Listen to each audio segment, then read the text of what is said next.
How do you get a girl you have a crush on to like you in class if you sit far apart? Well, Sonny, here's what you'll need: a pizza box, a friend willing to take the fall, a fart machine, and a card that shoots confetti. Now you're probably thinking, a fart machine? Mikey Jam Jams, I don't like you. What is this? You're full of baloney. But listen here. I would tell you to do the rational thing, which is to work up the confidence, maybe try and go talk to her, get to know her a little. But this is high school. And what are the rules of being a high school student? You don't think things through, you don't act rationally, and you just can't help yourself. So that's why we're going with Plan B. Alright, now that we know what we need, let's lay down some strategy. We're going to be in Mr. Fillmore's 7th period science class. And Lauren, the girl of your dreams, is seated in front. We're going to assume that there are 3 people between you and Lauren. And this is Chad, Sally, and Randy.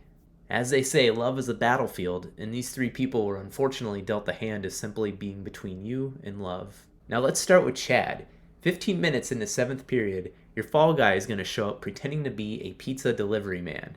He's going to say something along the lines of, "Sorry to bother you, but I have a pizza for a Chad?" Now, Mr. Fillmore is going to be confused. He might try and tell Chad to go handle this, but make sure that your buddy is adamant that he's not leaving until he gets his $12.99 plus tip. The goal here is to make sure that Mr. Fillmore is so annoyed he just sends Chad to the principal's office. Now, while this is all happening, you're going to get your confetti card ready. When the chaos starts to settle down, that's when you're going to pass it to Sally when Mr. Fillmore is not looking. Now, poor Sally's probably going to get her hopes up and think you like her getting this nice, pretty card, but then she's going to open it and confetti is going to fly everywhere. And Mr. Fillmore is going to be real mad here, so he's going to send Sally right to the principal's office. Now, while this is happening and people are cleaning up the confetti, you're going to pre-cook your fart machine and get that ready.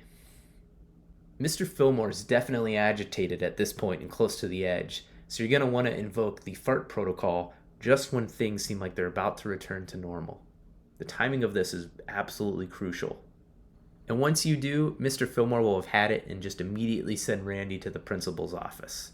And mentally, he'll probably be done at this point, thinking his salary of $37,000 a year is not worth dealing with all this BS with all these kids. And this is your opportunity where you can work your way up and secretly sit right behind Lauren. Now at this point, I recommend tapping her on the shoulder and passing her a note that says something along the lines of, "Hey, now that all those yahoos are out of the way, how's it going?" And Lauren's going to slip you a note back that will say, "You're an idiot." And this is where it all goes wrong, because remember our 3rd rule of being a high school student, you just can't help yourself. And so you're going to correct her grammar to "you're an idiot" with an apostrophe and pass it back to her. And at that point, you'll have blown it, despite this epic setup that got us here.